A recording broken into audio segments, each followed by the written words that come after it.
In a faraway land, there lived King Daniel the Great. He was worried because his daughter didn't want to get married. One night, he decided to talk to her. Just give me a good reason. That's all I'm asking for. I already told you, Father. Please don't insist. You have to understand my position.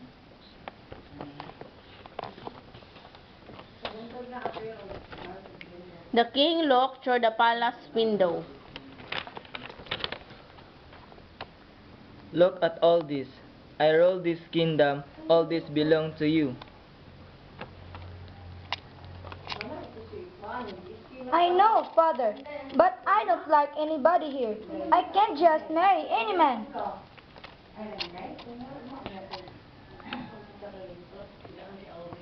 There are very nice men in the kingdom. There are some nobleman, rich man, wise man. What do you want then? The man I choose to be my husband has to be special. In what way? Let me put in this way, Father. I want to marry the bravest man in the kingdom. What about all the men that have fought for this kingdom? Aren't they brave enough for you? No, they aren't, Father. I want the treasure hidden inside the enchanted castle. Oh, so you don't think you are rich enough? Is that it? You are not satisfied with what I give you. You want more? That's why this kingdom is not enough for you. No, Father, you are wrong. I don't want the treasure. I only want the man who can bring it to me. The man who is brave enough to enter that castle. The man who dares to go inside. The man who can fight whatever is inside that palace. I just want that man. But that's impossible. Nobody dares to enter the castle. People say there are horrible ghosts and terrible witches. There must be someone who can do it. If you want me to get married, then do something.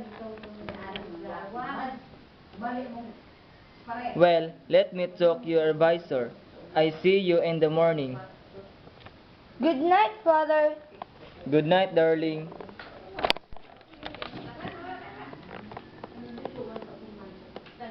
The same night, the king talked to his advisors.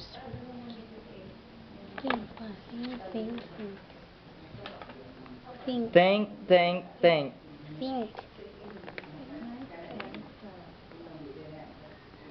Isuga mo yung artificial. But your But your Isog ba? but your highness, nobody will go to the castle. And you knew it.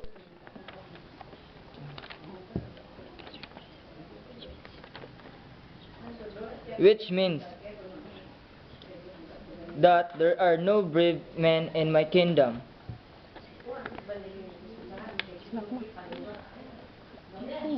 I think that I think we'll I think we should tell you the truth. Yes, let it tell your people that their princess will marry the brave man in the country. Maybe yes, man. Next day, they spread the news, and the king waited and waited and waited, until one day, a young man named Fearless John asked to see the king. Next day, they spread the news, and the king waited and waited and waited, until one day, a young man named Fearless John asked to see the king.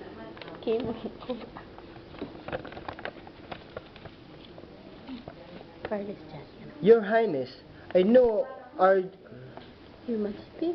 your majesty, I know that you are looking for the bravest man in this kingdom. It is true. Do you know someone you would want to go to the castle? Do you know some brave and strong? Yes, Your Majesty.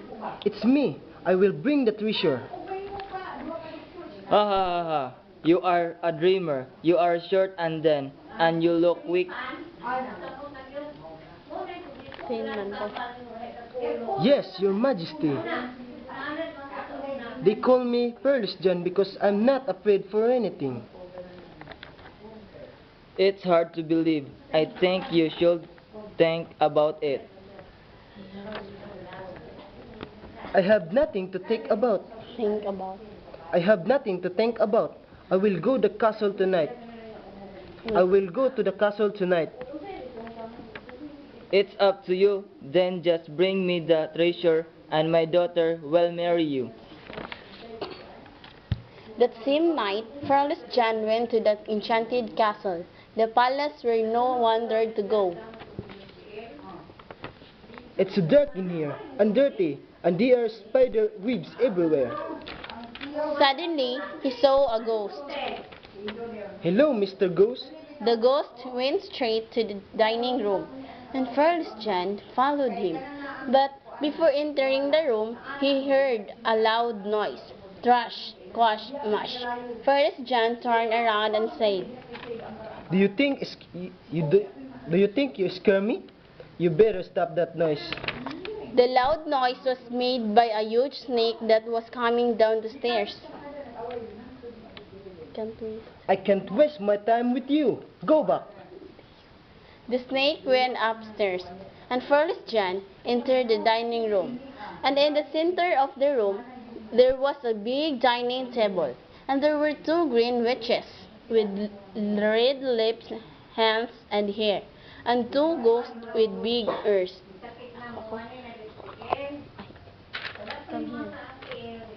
Come here, Fearless John. Oh, so you know my name. We know everything. We also know why you are here. Which one? Do you want to have a dinner with us? Sure, I am really hungry.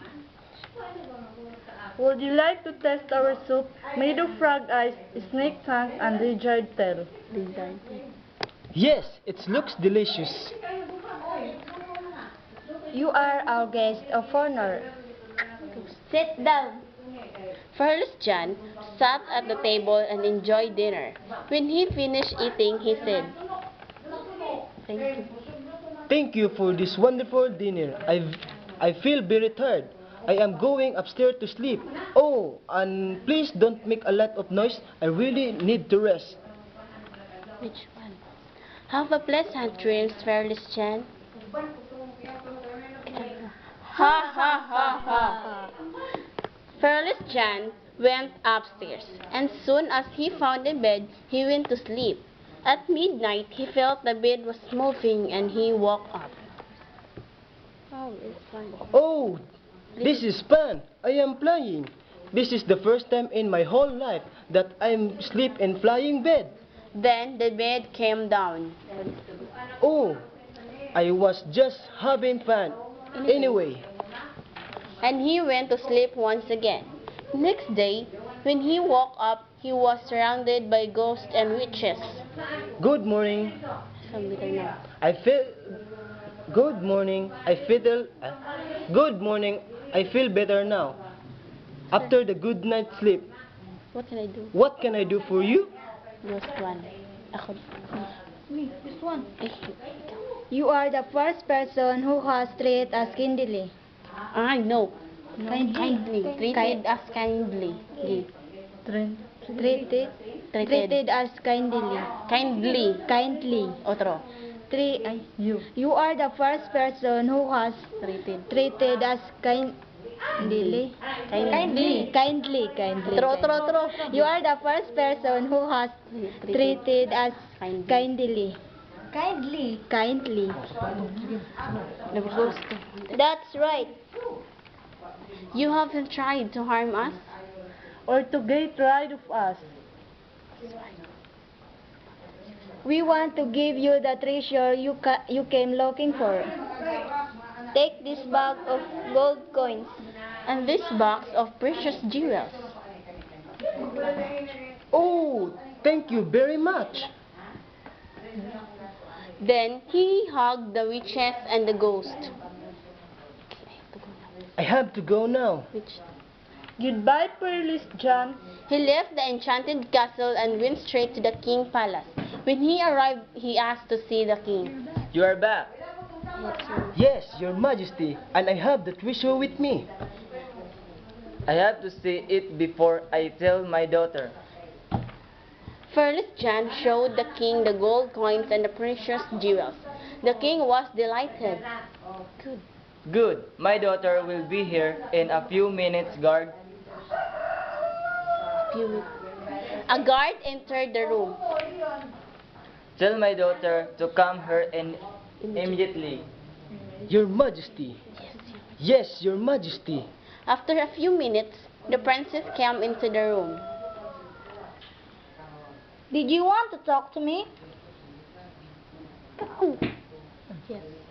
Yes, this Fearless John, and he brought the treasure from the enchanted castle. Enchanted castle. The princess looked surprised, but at the same time satisfied.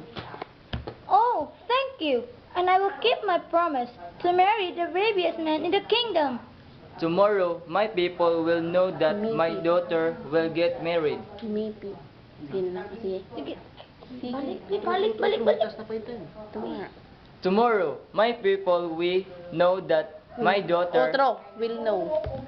Tomorrow, my people will know that my daughter will get married. Yes, Father, and please give the treasure to the needy people. I knew you. I know you. I knew you. Disappoint. I know you wouldn't. I know you. I knew you wouldn't disappoint me. I will. And Fearless John and the princess had a magnificent wedding and were happy forever and ever. The end.